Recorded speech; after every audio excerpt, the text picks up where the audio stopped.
5 Live Formula One. Hello and welcome to Abu Dhabi. It is round 23 of the Formula One World Championship and the last race of the season. Just some, 13,000 kilometres between the two, Las Vegas and here at the Yas Island Marina. And Harry Benjamin, it's been a hell of a ride.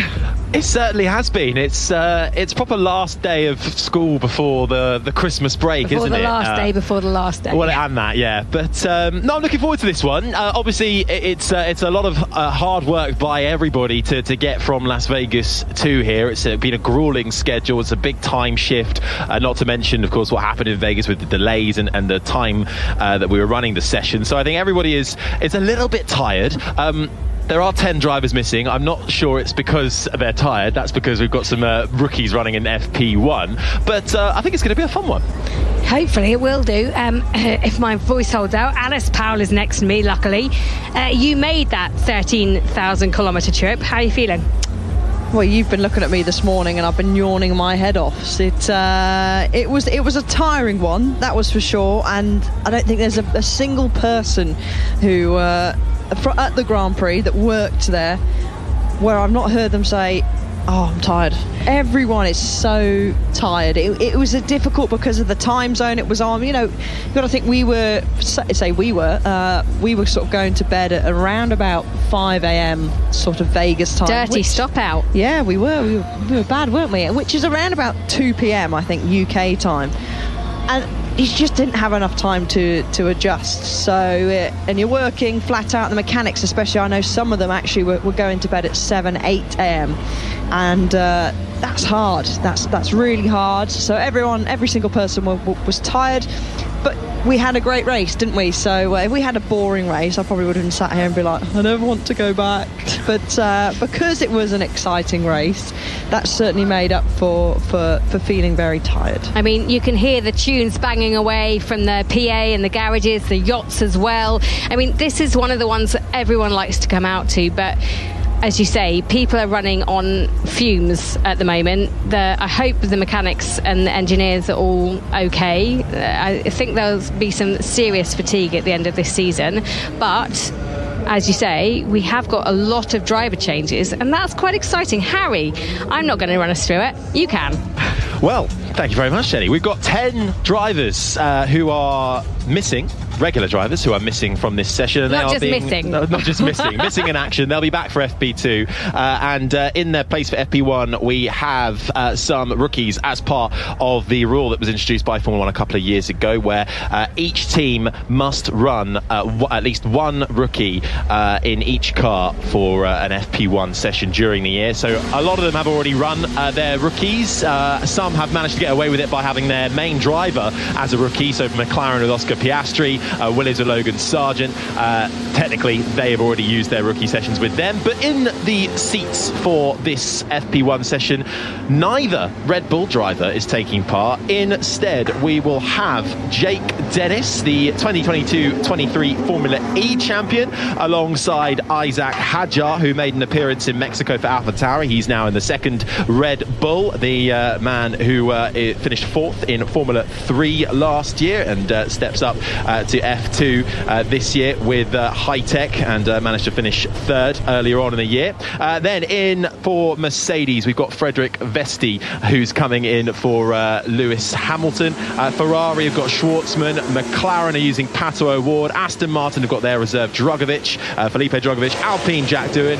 Williams have got Zach O'Sullivan. AlphaTauri are not using anybody. Alfa Romeo have got their reserve Teo Pourchaire. And Haas are using Oliver Behrman. And that's it. Nicely done. Alice, who should we look out for of all of those? Who's the most exciting talent? John, that's a difficult question. I mean, I'm looking forward to see how Jake... That's what I paid for, to ask you the difficult questions. I'm looking forward to see how Jake Dennis gets on. He was obviously reigning Formula E champion. I've known him from karting. Very, very talented racer.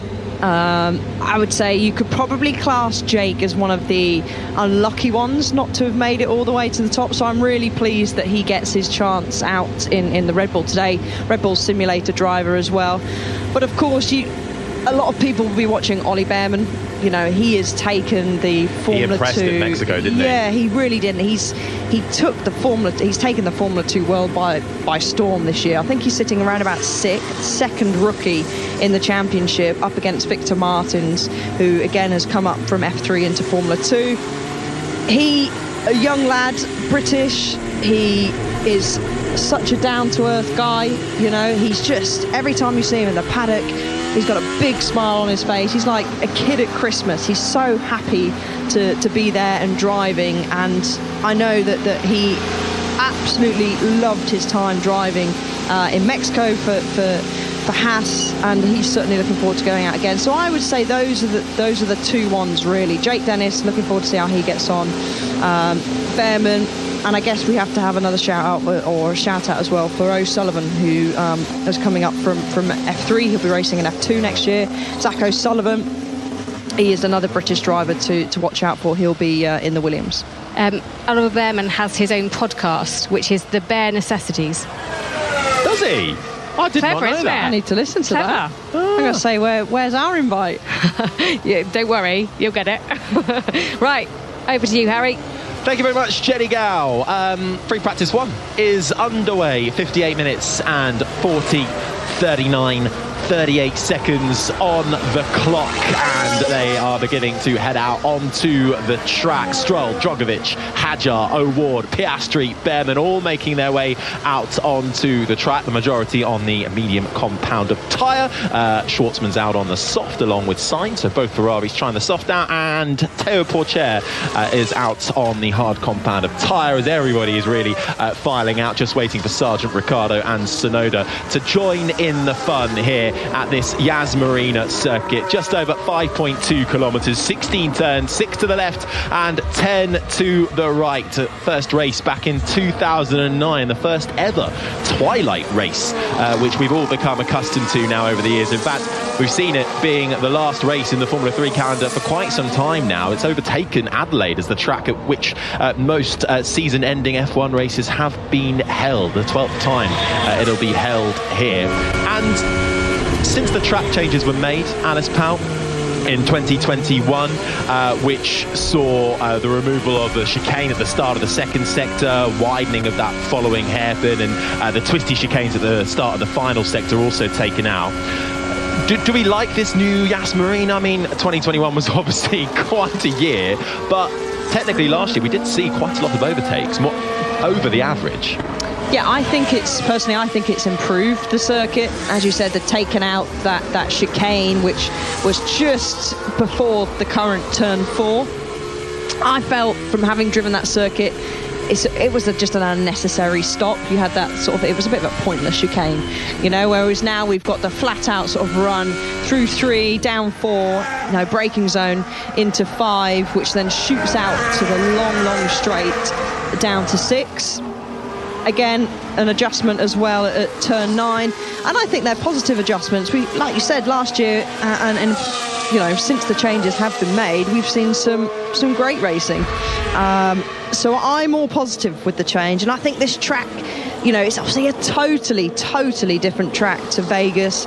It was on the lowest downforce setting there in Vegas, obviously the long straights. We're now on a medium sort of downforce setting, as we're just seeing some big puffs of smoke coming out of the back of, I think that was Robert Schwartzman's Ferrari, and a lot of cars are running what we call the rakes, so all these kind of sensors. Drogovic has got them on, Schwartzman, O'Ward, I think Jack Doohan has them on as well. So these young drivers, as much as they want to be setting these qualifying laps, quite a few of them will have to be doing some vital testing. But back to the circuit, it offers a lot. We've got some long straights into some heavy braking zones.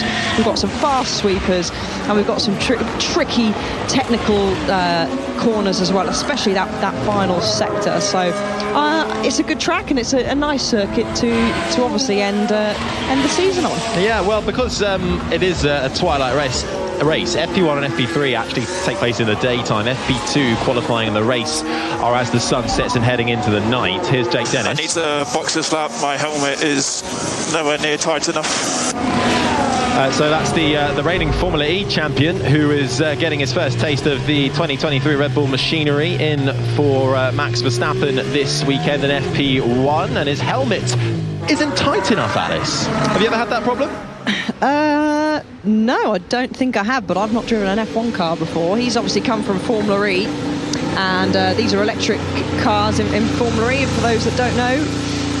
Certainly not as fast as Formula 1, that is for sure, so he will be experiencing much higher G-forces, much higher speed than what he's used to. As we can see Jake being wheeled back into the garage now, his head's sort of tilted backwards, so I can imagine that he's just readjusting and tightening in his helmet. Helmets are done up by just a strap, a simple strap underneath your chin, so he'll be obviously just need to give that a little bit more of a tug, and he could have possibly tried it on the way around, but certainly the most safest thing to do is to box. As we see, another driver out there, Harry, from Formula 2, is Frederick Vesti, who, of course, is fighting for the Formula 2 championship this weekend as Formula 2 returns, long-awaited return. I mean, me and you, we're certainly big fans of Formula 2, and his title rival as well is Théo Pourchaire, who is out in one of the Alfa Romeos. No time set for him just yet. Yeah, and Vesti, who comes across the line in that Mercedes, gets the 6th fastest lap time. George Russell is fastest at the moment with a 1:27.6, over 7.5 tenths quicker than Sainz. Ricciardo, Magnussen, Tsunoda the top 5. Vesti, O'Sullivan, Stroll, Fairman and Hadjar the top 10. Now, we've come to the final round of the year.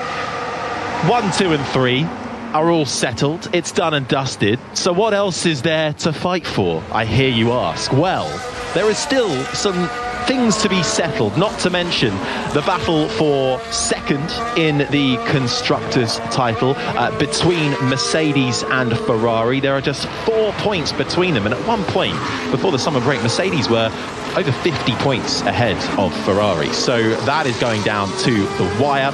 Also, it's not over yet either for the battle for fourth in the Constructors between McLaren and Aston Martin. Aston Martin with a bit of regained form in the last couple of rounds, 11 points behind them, and that brilliant battle for seventh in the Constructors between Williams, AlphaTauri, Alfa Romeo and Haas. Just a handful of points split those teams. It may be for back of the pack, but it's certainly for tens of millions of prize money up for grabs there as well. So there's still things to be fighting for, including as well in the drivers, the battle for fourth. Carlos Sainz currently leading that with 200 points, actually level with Fernando Alonso, but on countback Alonso is fifth. Norris is sixth with 195 points, and Charles Leclerc also in that battle, 188 points. So again, a handful of points splitting the battle for fourth. Okay, it's not for the title, but it gives us something to chat about. It's still exciting, Harry. I'm with you. I'm all for it.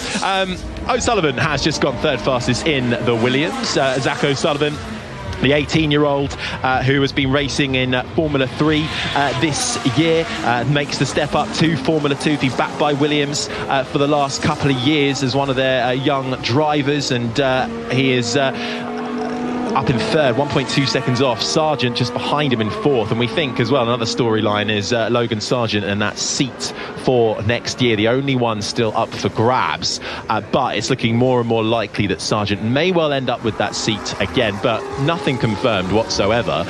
But who else is there to replace him, I suppose, is the big question. Well, yeah, I mean, there's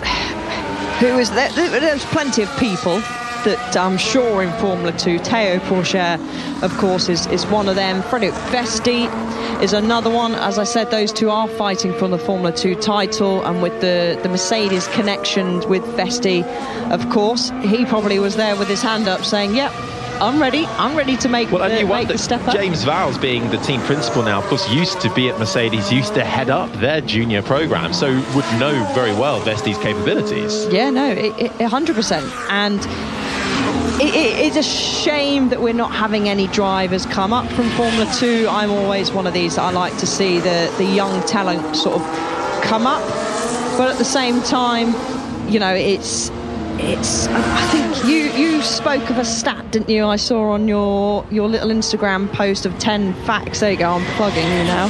10? Me. Not that many. Was it 10? Only 5. Oh, only 5. All right, it's not that good then. And what was the... It 5 was like, niche facts that you can tell to impress all your friends while watching the Formula 1. What was the one about the drivers, Harry? Come on, impress us all. Well, I think that if... I think this is what you're talking about. If Logan Sargent keeps that seat for next season, it will be the first time ever that there will be no driver changes going into the following season. Now, slight caveat with the old AlphaTauri, Nick De Vries, Daniel Ricciardo, Liam Lawson situation, but Ricciardo is ending the season with AlphaTauri, so going into 2024, if Sargent keeps that seat, there will be no changes for the first time ever. There we go. Big stat, isn't now, it? if that hasn't impressed you, I don't know what will.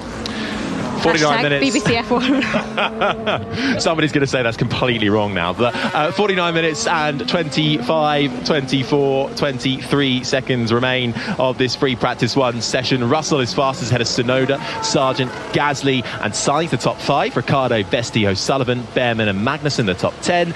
Stroll, Dennis, Hadjar, Schwartzman, Drugovich, the top 15. Then comes O'Ward, Piastri, Bottas, Pourchaire and Doohan, the 20 drivers. And if you're wondering about some of those names and not being used to hearing them, that is because in this FP1 session we are running 10 rookie drivers in place of the 10 regular drivers. So a couple of F2 front runners making the step up, a couple of F3 juniors as well making that step up alongside the likes of some simulator and Formula E drivers including Jake Dennis and indeed IndyCar drivers as well. Pato O'Ward, the Mexican racer, stepping in to the McLaren seat, finished 4th in IndyCar this year and has just been added to the reserve pool for McLaren as well. So they're really piling up the reserves down at McLaren. Just having a look at who's on pit wall and who's doing what, because obviously 10 drivers missing this session is a lot. You think, oh, they'll probably just be in bed, lazing around. Team radio? General balance doesn't feel too bad. Obviously, just a lot to take in, but I think balance is ballpark for me right now. Copy that.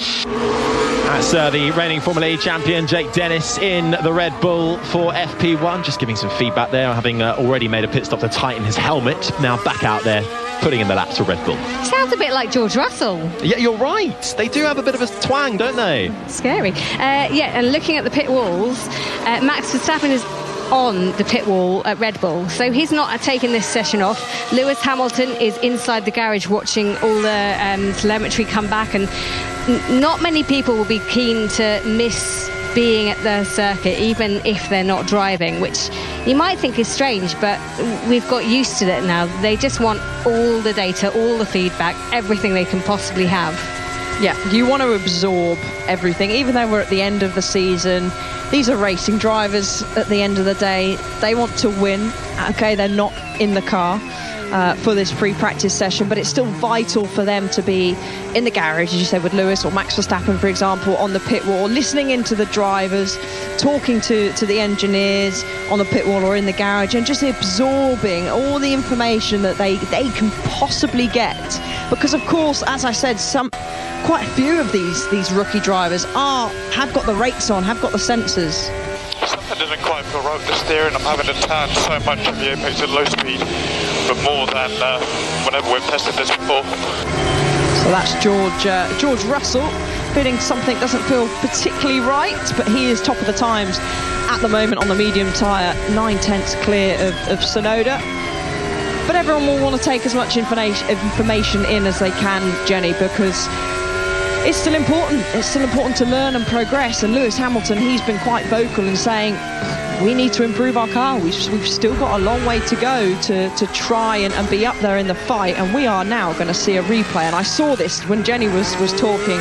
Pato O'Ward, as he goes to wind up for a lap on those medium tyre, floored the throttle, and that rear of that McLaren absolutely snakes on the exit of the final corner there. So he did a great job, Harry, on the exit of 16 to catch that on the straight. Otherwise, he would have been quite quickly facing the pit wall.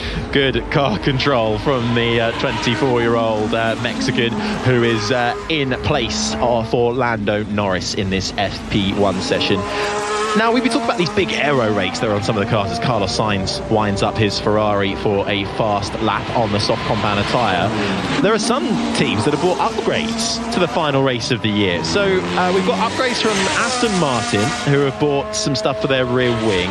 Alpha Tauri have bought a lot of bits for the floor. And Alfa Romeo have brought some new upgrades for their front wing. Now, why would you bring upgrades, Alice, at the very end of the season in the final race?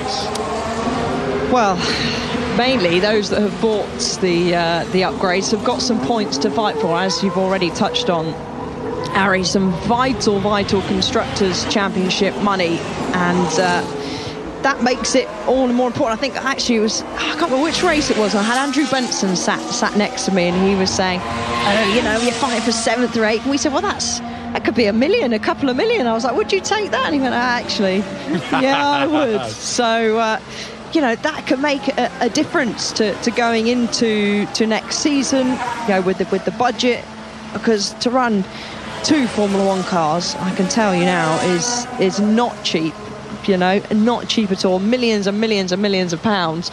So those extra bit of cash that these teams could potentially win by finishing ahead of their rival and jumping them into 6th place is vital, and that's why, as we see Carlos Sainz go across the line now, jumps up on the soft tyre into only P3, just over half a second off George Russell. And the sound you can hear now is Jack Doohan, who's on the medium tyre. He's also got some rakes on the car.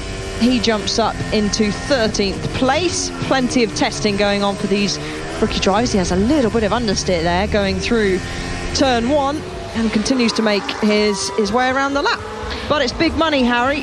I think it's more than a couple million. I think it's tens of millions between those positions for 7th, 8th, 9th and 10th. Downwards in the Constructors. Williams 7th. They have 7-point advantage over Alpha Tauri.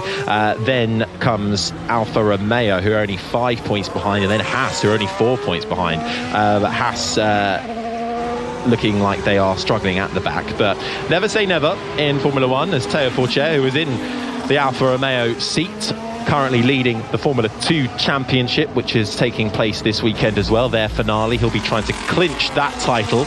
And we also, Alice was mentioning Jack Doohan in the Alpine. You may recognise that name, the 20-year-old from the Gold Coast. He is the son of Mick Doohan, a 5-time motorcycle racing champion. He's currently 4th in Formula 2 as well. So a lot of the F2 drivers having to balance both, which it can be quite a hard task. This is the sound of Porcher making his way down the 1.2 kilometre straight before he then gets into the braking zone for turn 6 and 7, the quick left, then right.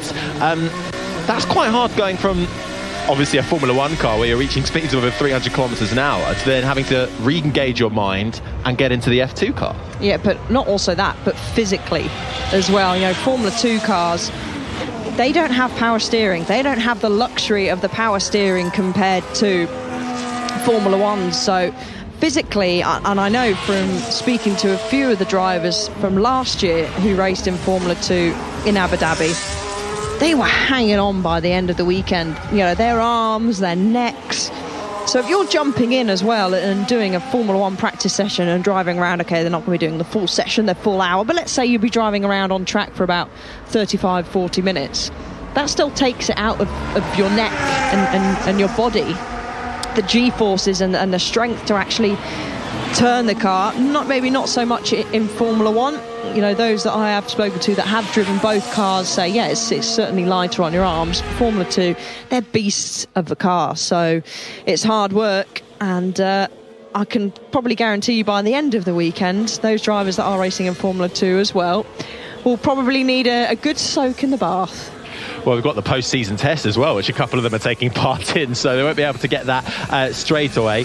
Porcher crossed the line in his Alfa Romeo and went up into 18th, and we're just seeing a little replay as well. Vesti in the Mercedes making his way through turns 12 and 13 with the rear of his Mercedes getting a little loose, and Doohan also finding the curbs in his Alpine on the exit of turn 1 and just getting a little bit unsettled and having to wrestle with the car and point it in the right direction. But it's Russell who currently is the fastest with a 1:26.3 on the medium compounded tyre in front of Tsunoda.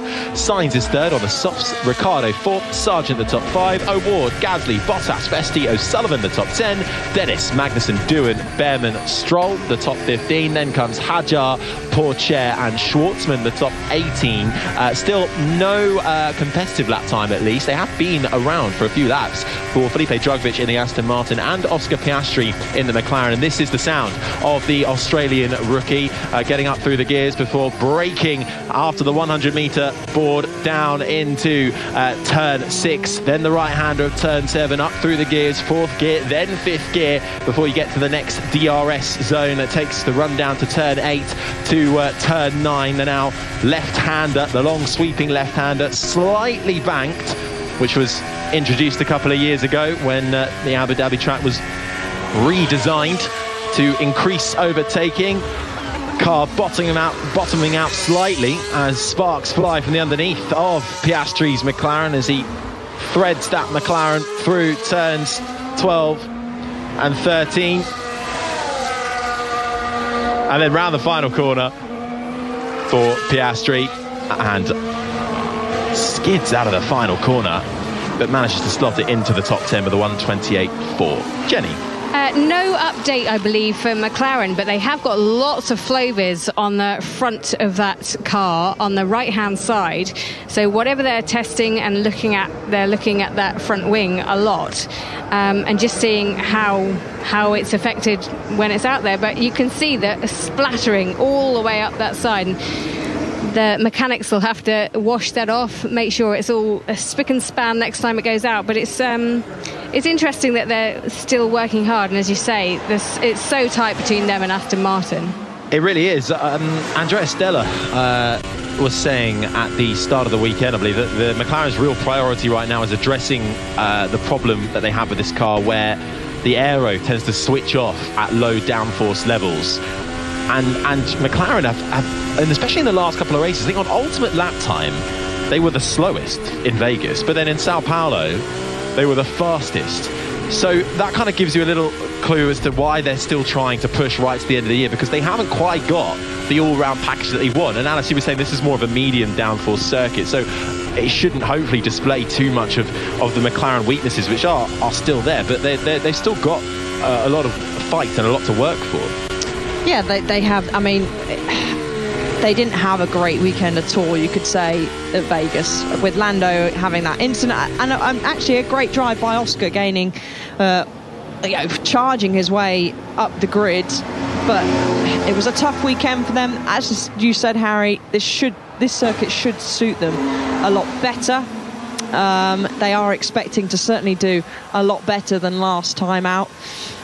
So, but still, there's a lot of the teams, they're still quite far away from Red Bull. Okay, we've had some Ferrari pole positions, but then when it comes to the race, the teams are lacking, aren't they, compared to Red Bull, and they'll be all hoping that they can close that gap, make it a much more competitive fight next year, as we see Jack Doohan now just heading through the final sector. He's down in 16th place, 2.5 seconds off at the moment to George Russell, who George has actually got quite a healthy gap there at the top, hasn't he? 9.5 tenths off. But there'll be a lot of work for the teams to do. And as I said, Lewis Hamilton's been quite vocal in saying how much work they actually have to do over the winter to, of course, close that gap down to Max Verstappen, Sergio Perez and the Red Bull. Yeah, it's hard watching, is it, this year, if you're a fan of the sport and you just want good battles for the lead. I mean, we've got it last time out, which was amazing, but if we could have that every weekend, I mean, it would be an absolute treat. But I actually saw some people, and I know there's a couple of other people, and Will Buxton's one of them that's been quite vocal, that said that Vegas was boring. I mean, I don't know where they've got this from. I thought it was a great race, Vegas. There was that whole debate about, we're only here for the show, and I think Max Verstappen, he was extremely vocal about that, wasn't he? But you've well and truly thrown Buxton under the bus there. But I agree with him. I think that that he's right. It was a great race, and Will was saying that. I don't know why people are saying it's boring, because I thought you said he was saying it was boring. He was saying that it was an exciting race, and there has been people sort of on socials that have said that it was rubbish. But actually, if that was a rubbish F1 race, then what does it make for the rest of the season? Out of this, well, I think there was a bit of chat, and I think you spoke about it in the Checkered Flag post-race pod as well. We'll go back. We've had a couple of crackers this year, like Singapore with Carlos Sainz winning, and that final few laps, Russell finding the wall at the end, and Sainz being really clever with the DRS. And you could look back on that and go, that was one of the best races of the year. But when you actually think about it, the first 20 laps of that race weren't great. It was a bit of a train. It was kind of boring. Nothing really happened until the end of that race. Whereas you look at Vegas and go, okay, Verstappen won. But actually, that was a battle all the way through the race, and it wasn't just for the lead. There was battles up and down. We had a few collisions. Safety car strategy was also a massive factor, and that's what I think tips Vegas over the other standards that we've had. Austin was also good, along with Singapore, but it's easy to forget that actually over the course of whole races you can get 20 lap stints which actually aren't that interesting. But Vegas, I thought overall, from that one to the final lap, was pretty decent. Yeah, it was. I think the safety car really didn't help Leclerc. I think it might have been a different story, because obviously that allowed Max to close the gap. The sound you can hear is us watching a replay of Théo Pourchaire, who keeps within track limits through turn 1. Did you see turn 2, turn 3? I had the crazy bottoming. I almost lost the car there due to bottoming. Copy, Théo. We saw it. That's Théo Pourchaire, who's in the Alfa Romeo, complaining about some bottoming he's experiencing in his F1 car. I was about to say F2 car. He's currently the leader in the Formula 2 Championship, which is being decided this weekend as well. So he'll hop back into his F2 car after his FP1 experience there. But Pourchaire getting a lot more running in that Alfa Romeo than he did last time he got the chance to sit in that car back in Mexico. They were plagued with issues then. So at least he's getting in more laps. What's he on at the moment? He's just come across and done 9 laps. He's currently down in 17th, 2.4 seconds. He's on the hard compounder tyre. Bottas, his teammate, is on the medium. He's up in 6th. Here's Piastri. On the other car, we've seen quite high grounding. They're going to raise the ride heights. That was high in turn 2, 3 and turn 11. We see similar grounding on our car, just for your awareness. So that was Piastri's engineer mentioning about the grounding. Is grounding the same as bottoming? I'm assuming it is. Essentially, yeah. And it seems a trait, doesn't it? Because we heard Pourchaire complaining about it in the same place. So clearly they're not... they've come here running the cars slightly lower than they're capable of doing at the moment. We've got the C3, C4, C5 tyre, which you could say is the middle of the range, C5 being the softest of the compounds, C4 medium, C3 is the hard, so the same compounds actually that we saw last time out.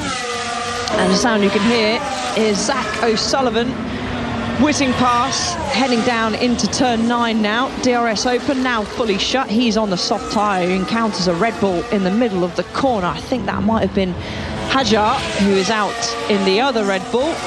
And then he comes into this really tricky section, Harry, into the braking zone of 12, which is a tricky one. We've seen a couple of Formula 2 drivers spin earlier on in the day there in the previous session out on track, turning and braking. So it's a trait that you'll see often, that inside right wheel, that unloaded tyre just on lock as Zach goes across the line on the soft tyre, pops up into P10. Similar lap time to his teammate Logan Sargent, but Sargent, of course, is on the medium tyre.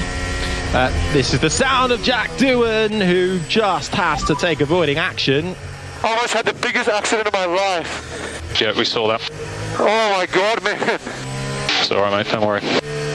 So that was Jack Doohan, who nearly did have a very big accident. He came across round into the approach of the final corner, and he came up rapidly behind the Williams of Logan Sargent. Sargent dawdling on the racing line. Sargent then sees Doohan, moves to the right-hand side where the pit lane entry is, but as he does that, Doohan is there already, and just about they miss each other. Doohan skates through, and that could have been a very scary incident, Alice. I mean, I don't know what...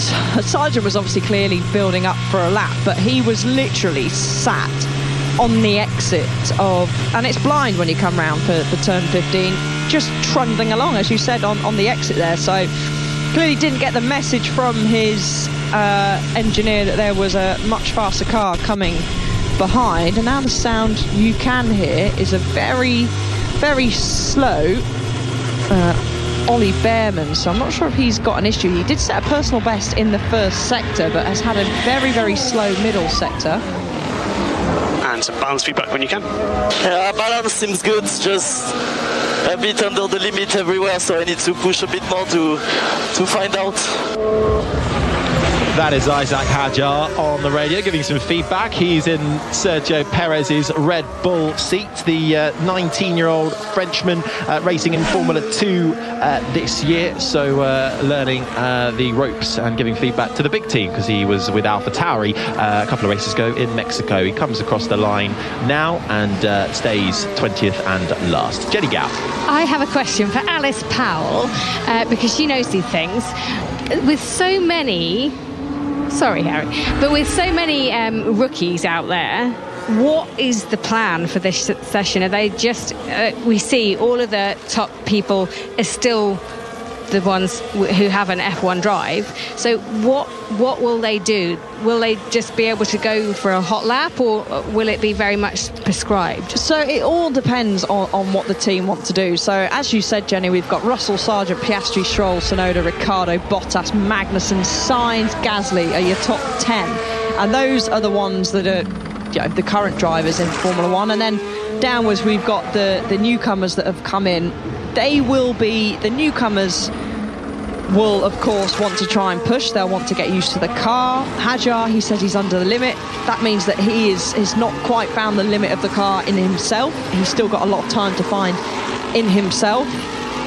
You've got quite a few of the rookies running the rakes on the car, so they'll be doing testing for the weekend. You know, fine. We've got the Floviz paint on a couple of them. We've got Doohan, who's got the rakes on. I think Drogovic did, Schwartzman did. So quite a few of them have got the rakes on the car and the sensors essentially to test. So it seems like your current F1 drivers, they're out there testing, getting the laps in, getting prepared for the weekend, and some of the teams are essentially using the rookies to do a little bit of testing, maybe, you know, some long runs, maybe they're testing, you know, some of the different sort of tyre warm-up procedures.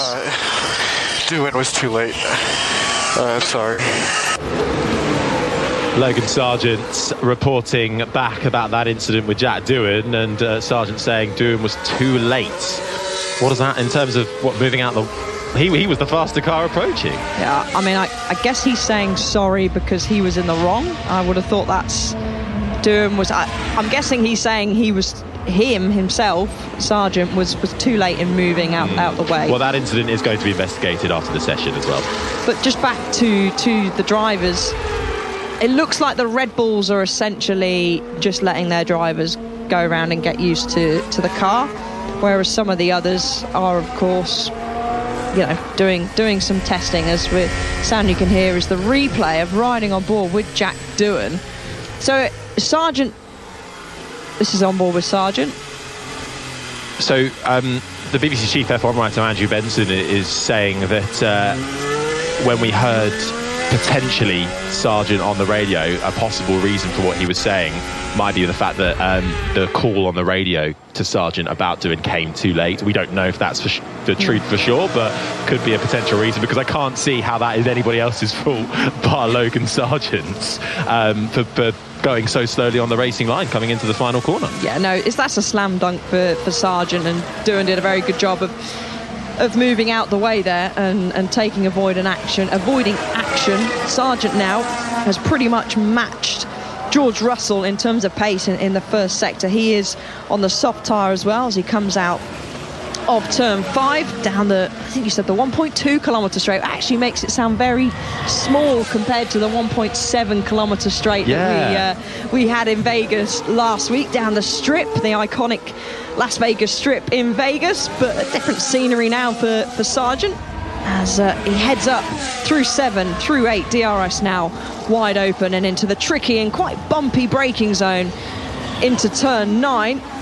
Feeds it in tight, double apex as he swoops round now, just avoiding the Haas of Magnussen there. And not a personal best in that middle sector, but still not too bad. And into the final sector of the lap as quite a few drivers out on track, really. Majority of the drivers, Doohan's on an out lap, so most of the rookies, all bar Pourchaire, are out on track, just trying to get those laps in. And Hadjar, he is getting closer, he is getting quicker. The French driver that's in Formula 2 is starting to build up the pace and get used to the car and find the limit of that Red Bull.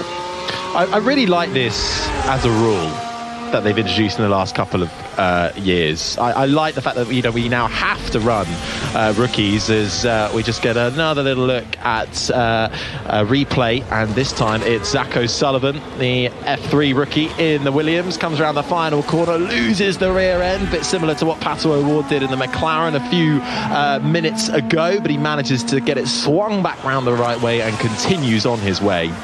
But I think this, coming back to the rule where, each year, every team must run a rookie in one seat for an FP1 session, and that is fantastic because your opportunities now are getting smaller and smaller in Formula 1. Drivers are having longer and longer careers because they're getting in younger and they're staying there for 10 plus years. So when does that opportunity come? And if it does come, it's maybe 1-2 seats up the grabs, if that. So this gives them really good mileage to demonstrate their talent, not just to the Formula 1 world, but maybe to other high-profile motorsport categories as well. Look at the World Endurance Championship. Mick Schumacher's just been announced as he's joining the Alpine hypercar team over there. So it gives them chances to showcase their skills to other top-flight motorsports as well. Yeah, James Vowles has just been speaking about Williams team principal, about Zach O'Sullivan, and he's saying he's making really good progress. But he's also saying he's got the rookie test on Tuesday. So this now is just an opportunity to enjoy it, to celebrate what he's achieved this year, and to try and absorb some of that pressure that comes with being in an F1 seat.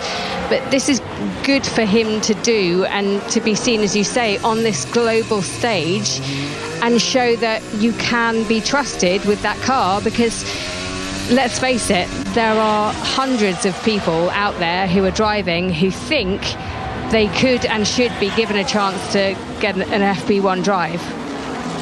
Absolutely. And it's getting a little bit racy out there. Russell and one of the Ferraris were coming very close to down the back straight towards turn number 9. Russell on a fast lap, and this is the sound of Russell in that Mercedes as he makes his way through turns 13 and 14, out the left-hander of 14, the blind right-hander of 15, where Doohan nearly found the back of Sargent, into the final corner for George Russell. The pit lane entry to your right gets a little bit of a tow from the McLaren in front as well, and sets a purple final sector. Stays fastest with a 1:26.072, about 6/10 clear of Pierre Gasly, who's got up into second, and indeed the top 5 drivers setting laps on the soft compounder tyre. Vesti is third, Tsunoda, Sargent the top 5, Piastri, O'Ward, Stroll, Ricciardo, Drogovic the top 10, Bottas, Magnussen, Sainz, Behrman, O'Sullivan the top 15, Schwartzman, Dennis, Pourchaire, Doohan and Hadjar the 20 drivers.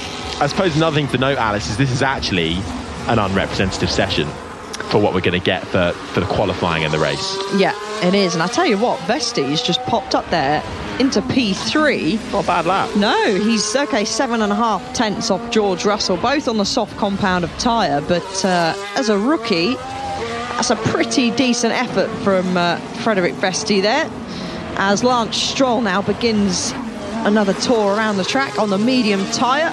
He's had a steady build-up lap as he flat out through this very fast session, and we're riding on board with him now, looking out the back of his Aston Martin as he heads down into turn 5, slams on the brakes, and then he'll open DRS nice and wide, and he'll head down the very long straight into turn 6. Stroll's had a good couple of races, hasn't he? How quickly we change our tune when it comes to Lance Stroll. Jenny, you're looking at like you don't believe me. 2 5th places. He has been up and down more times than a yo-yo this year. I think back to the very first race of this season, and he was so impressive with his broken wrist to climb back in the car and perform as well as he did. And everyone, I think, doubted him at that point. But he actually did pretty well, I think, for coming back from such a bad injury, finishing 6th. Then he had retirements. Then, of course, what do we call it? Thumpgate? Pushgate? Yeah, whatever gate you want to go with. I don't know. Argy-bargy gate is the best, I think. That was the downside, and there have been a few of those where you think, really? And then all of a sudden, he's found his form, and I don't know if that... Whoa! That was a real wide one for Stroll. He's found his form, as I said, exactly that. So, yeah, he just went very wide coming in through the final turn.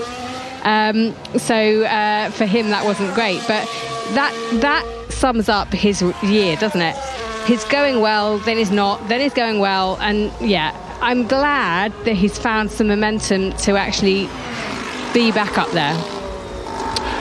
And crucially for Aston Martin, that has helped them still be in the fight for 4th in the constructors with McLaren. They're 11 points behind McLaren now. And I mean, Alonso's Alonso, and a couple of retirements for Alonso in the last 4 races haven't helped the plight of Aston Martin in their bid to clinch some points. So it's a handy time for Stroll to be putting in some decent points-paying positions. And I mean, that climb in Vegas from 19th on the grid all the way to 5th, 10 positions gained. He was phenomenal in Vegas, and I think it went a little bit under the radar just because he started so low down and there was so much drama and excitement going on. But I thought his climb back was one of the features of that race. Yeah, him and Ocon, who maybe overshadowed him because Ocon was a place ahead. And that was the sound of Stroll having to go full anti-clockwise on the steering wheel to keep that Aston Martin from spinning round out of the final corner. We've seen that a couple of times now from a few drivers, Alice. Yeah, it's a funny corner, actually, the exit there of 16. It's almost slightly over a crest. So just as you're trying to apply the power, you're going sort of over the crest. And it can be fairly dusty around this circuit. We've had an F4 session. We've had a Formula 2 session. But still, the track evolution is increasing as we're seeing drivers continue to set personal bests all across the board. We're now riding on board with Oliver Bearman, who I think he's doing a pretty good job, to be honest there. Harry, he's down in 15th. Okay, you'd be like, well, he's only 15th, but he's a 10th. Yes, just 1/10 off Magnussen, who's in 13th place. So he should be fairly pleased with that as he's continuing. Let's have a little look. Not on a personal best at the moment, and he's just bled into the pits. I think there's a real bit of excitement around Bearman, I think.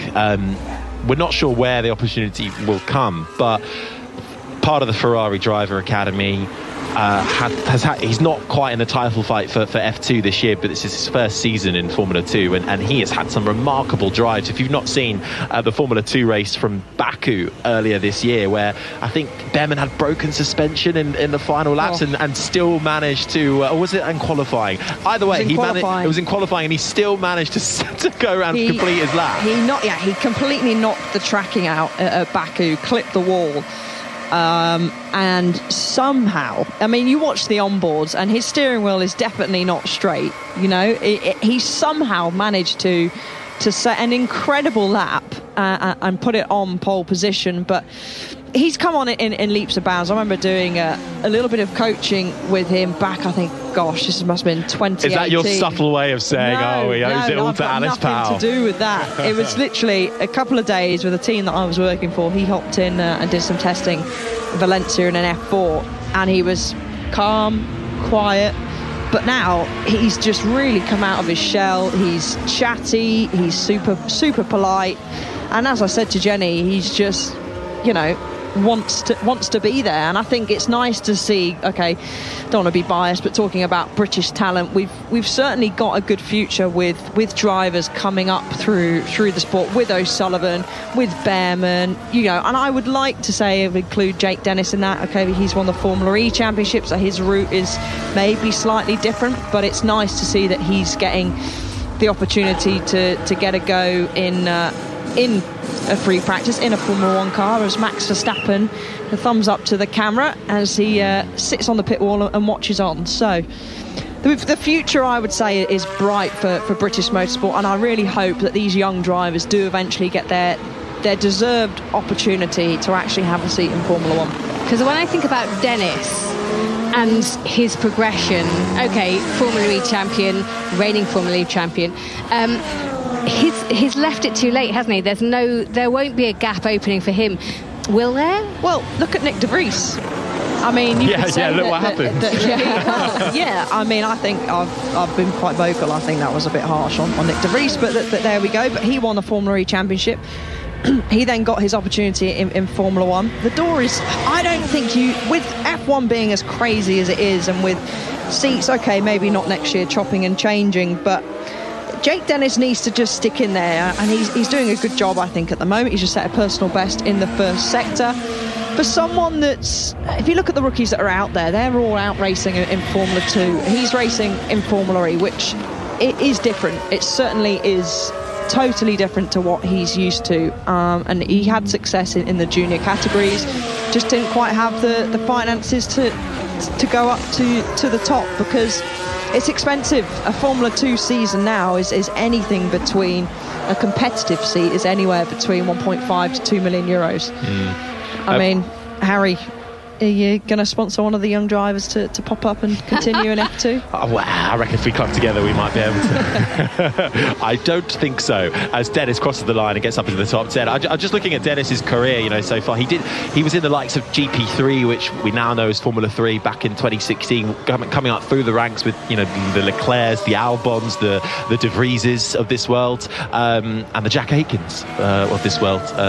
5 Live listeners will be very familiar with his work, but this isn't, I hate to say it, because you never know when an F1 opportunity might come a knocking, but for Dennis, this isn't, you know, I don't think his Formula 1, there's a seat in the near future. He's 28 years old, he's very much within the Formula E family, and also part of his other job is working in the simulator and developing Red Bull's simulators. So this is almost a chance for him to get into the car just to do some correlation work, really, and to get an understanding of what he's feeling in the simulator versus what the drivers and what the actual car feels like on the tarmac. So this is a good session for him to be in. Probably should do once a year, really, just to make sure the simulator's working. Well, exactly, and I think what people forget is that, you know, you can still do testing outside. So let's say Formula 2 drivers, they were still able to drive in the old Formula 2 car or the old GP2 car. But, you know, that costs money, and it's not easy for drivers like Jake Dennis to just hop in and go, do you know what, I'm just going to toodle on down and spend 30 grand for a day to go in an F2 car. I mean, I'm guessing that's what the budget is. I don't know per day. I know F1 tests are around about 200,000 a day. So if anyone wants to fancy that, or wants maybe sponsor one of us, that'd be good podcast content, wouldn't it? Team outing? Team outing? Yeah. My vote is for someone, and it's not me. Well, can you vote for me? Yes, I can do that. Oh dear. 11 minutes and 46 seconds remain of this FP1 session. Russell is fastest, ahead of Valtteri Bottas, who's just slotted to second on the soft compound tyre. Piastri, Gasly, Tsunoda the top 5, Sargent, Vesti, Pourchaire, O'Ward, Dennis the top 10, Stroll, Ricciardo, Drugovich, O'Sullivan, Magnussen the top 15, Sainz, Behrman, Schwartzman, Doohan and Hadjar the top 20. Bit of work going down in the Alfa Romeo garage, but not long until we get this first FP1 session done and dusted. Jenny Gow. Just thinking about the rookies and the fact that we've got 10 driver changes for this session in F1, and you said that's almost the most that they've ever had. I'm pretty sure it is, yeah. Put my neck on the line on that one. Okay, go with it. There seems to be a stagnation in terms of people coming into F1. No change between the end of this year and the beginning of next. And there will be a time, I hate to say this for Andrew Benson, but there will be a time when Fernando Alonso, Lewis Hamilton, they will have to step aside and retire. I hate to say that as well, but there will be a time, and all of a sudden there'll be this need for people to come into the top seats and shuffle around. And these guys out there now, who are the younger ones, who are the rookies, they have a good chance of being around when that happens. But do they? Because Alonso and Hamilton still have a few years left on them, for sure. And the rookies right now, well, in the space of a few years, if there's going to be no gaps in Formula One, they're going to have to go somewhere else, right? Because they're suddenly going to get a little bit older. They're going to have to try sports cars. They're going to have to do whatever. And then the next rung of rookies are going to come in.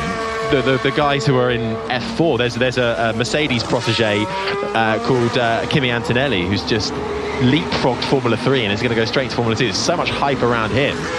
Very quickly, Alice, the tide can change. You're hot or you're not in an instant. Yeah, certainly that is the case. We need some more seats on the grid, don't we? I need think some more so. teams. I take me back to that seat 2010 where the 3 new teams came in. Yes, they weren't competitive, but if we could do that again and have them competitive, I'm all for it, because those seats at that time gave drivers in GP2 at the time an opportunity, and some older drivers as well who were clinging on in the last gasps of their career. But that, 24 cars hurtling down to turn 1, sign me up. Yes, please. Would you, Harry, would you like to see Andretti then come into F1? 100%. Absolutely. I'm all for it. I was following my LinkedIn profile the other day, which I very rarely do, and I saw someone I know had signed. And I was like, oh, this is interesting. I won't name names, but there seems to be more push. I mean, I'm all for, I know it's a heavy debate, isn't it? People say, no, we've got the teams, we don't want new ones in. But as you said, Harry, it opens it up for more of these great young rookie drivers to come in. Okay, get rid of the clinger hanger-on ones. Don't say that about Alonso. Yeah. No, he's not one of them, because he's still, I would count Alonso as still one of the greatest drivers that we've got on this Formula One grid. So I'm quite happy to see Alonso stay around for a little bit longer. But the reason why, of course, these teams like Mercedes, etc., I think it was a majority of the teams, wasn't it, don't want a new team to come in, is because it takes that extra slice of constructors' points or payments. It takes that a little bit of money away from them that they can obviously then put back into their cars. But I'm up for it. I mean, some people might not agree with me, but the more cars that we can have sort of going around, of course I'd like them to be competitive. We don't want a team, what's that, my mind's gone totally blank, as Sainz gets all out of shape at the final corner, jumps up into P6, just hangs on to the car, and actually 300, it's only 300s faster than Robert Schwartzman. There we go. Great job by Schwartzman. Which team was it that were miles off the pace? HRT, Caterham, that's the one. Virgin. Yeah. Take your pick. Take your pick. Caterham's not far from me, actually, just up the road from me. Their still base abandoned. was Leafield, wasn't it? That's it. It's still abandoned. There's plenty of videos online. There's a cool. Have you seen that YouTube video where they go around? Some cool YouTube videos. Just Schwartzman. Oh boy, in T3 I had a massive snap. I don't know why I bottomed out. Yeah, we saw that. Oh, that was scary. Yeah, Schwartzman having a moment there, perfectly described, coming through turns 2 and 3, the long right-hander. Oh, the sweeping, quite fast right-hander, actually. But Schwartzman back in the car again. We last saw him in that Ferrari in Zandvoort. But Schwartzman then, who has been racing, but in GTs this year, but backed by Ferrari. But again, where's his opportunity going to come? Is it going to come? That is the question. But he's getting some good mileage, and he's pretty close with Sainz at the moment. The 2 Ferraris in 6th and 7th. Just 6 minutes remaining or so. Russell, Dragovic, Djokovic got up to second in that Aston Martin. Good lap from the Brazilian, who has signed on as reserve driver once again for Aston Martin next year. And actually, coming back to your point about Andretti, I suppose one thing that's I think made their bid a bit more likely to happen is they're planning on entering with Cadillac, and Cadillac have said, part of the GM group, General Motors Group, have said they are committing to Formula One to be a power unit supplier when the new power unit regs come in a few years' time. So that is a great incentive for Formula One to have such a big, particularly American brand come in and potentially supply not just one team but multiple teams. Yellow flag in sector 3 at the moment. We're just seeing Hadjar in the Red Bull coming very slowly off the racing line as he makes his way through turns 14. I wonder if he was just going a little bit too slowly, but he's darting and diving to try and get out of the way of faster cars. I think he's just trying to find a bit of clear air in front of him before he gears up for a lap. On board with Hadjar, the Frenchman, in for Sergio Perez, looking in his right mirror, looking in his left, slowly going round the final corner before he ramps up, nearly gets a little bit of a rear kick out, but then puts his foot to the floor and off he goes on for a fast lap through turn 1. A little bit of understeer there through the first corner, and now he goes through turn 3, where we've heard numerous people complain about bottoming, but that Red Bull floats across the bump quite nicely there in turn 3. Nearly 6/10 down though in the first sector to George Russell. But yeah, Hadjar was going very slow, wasn't he? But he would have the call, unlike maybe his sergeant, of a traffic coming, and usually the engineers would sort of tell the drivers something like, you know, let's say Piastri 10 seconds behind, Piastri 8 seconds, and give sort of a countdown like that. So it's usually a time, so you can, instead of saying, oh, they're coming through turn 4, and you're like, okay, I'm through turn 5, it's usually a time. So Piastri right behind now, Piastri 1 second, so you're able to move out the way quite quickly. But Hadjar, unfortunately for him, not setting any personal bests at the moment on this lap here, so unlikely that he will make big improvements. Still a little bit down through the middle sector as Djokovic, actually, in the Aston Martin, goes up into P2. Quite a good lap from the 2022 Formula 2 champion, just under 3/10 off George Russell. Really good lap from Djokovic. Ricciardo in 3rd, Bottas in 4th, Piastri in 5th. Well, if that was a top 5 for a Sunday grid, Mercedes, Aston Martin, AlphaTauri, Alfa Romeo and McLaren, well, I'd definitely be there. Race control, turn 16 incident involving Stroll and Vesti has been noted for some erratic driving, so we'll see if that comes to anything. Here's Russell on the radio. The Ferrari's going so slow in the middle of the straight there. Dangerous. Russell complaining about finding the Ferrari on the straight down towards turn 6. I don't think Schwartzman, was that Schwartzman or Sainz? We didn't see which Ferrari it was, but I don't think that Ferrari was really dawdling. No, it wasn't. It was totally way off the racing line, George. Yeah, it was fine. Well, Russell having a good session so far, been fastest pretty much throughout. 1:26.0 his time, set on the softs. He's now out there on that medium compound of tyre. I was talking about the Cadillac Andretti deal, and I was trying to get to a point which was basically that coming into FP1, I was going to get there eventually. McLaren and Mercedes have renewed their power unit deal, which will see McLaren supplied by Mercedes from 2026 to 2030. So that's quite a significant deal there, actually, continuing on with Mercedes power into the new regulations when they come in that 2026 season. We'll also see the likes of Audi joining as well, which signals the end of the Alfa Romeo Sauber partnership, which comes to an end this weekend. They will revert back to, we believe, Sauber, with a title sponsor yet to be announced for the next couple of seasons before Audi make a splash when they come in with that team in 2026. So a couple of endings at this Abu Dhabi track, Jenny. Yeah, you've also got Franz Tost, who's stepping away after an illustrious career, and actually Yuki Tsunoda's running a tribute helmet, which is not easy for me to say, which is really nice. And the physio, Joseph Libera, is also stepping away. He used to be physio to Senna. He actually flew Senna's body back after he died. He is the best person to be stuck in a lift with. He has a story for every situation. Is he at Sauber? What did you say? Maybe don't repeat it. But yeah, he is amazing. And actually, he's staying on with Sauber as... an ambassador? Yes, that's the word. Yeah. Thank you. So yeah, I mean, there's a lot of things coming to a change. Stroll gets very out of shape as he comes through turn 13 into 14, manages to keep it in a straight direction, trying to keep his pace, personal best in sector 1 and sector 2 as the clock counts down round the final corner, crosses the line to go 5th fastest in that Aston Martin. But yeah, so a couple of endings then to make you aware of for this weekend, and that is quite significant for Franz Tost stepping down as team principal of AlphaTauri, of the Faenza squad. He's one of the longest serving in the paddock. Carlos just sitting in the middle of the road.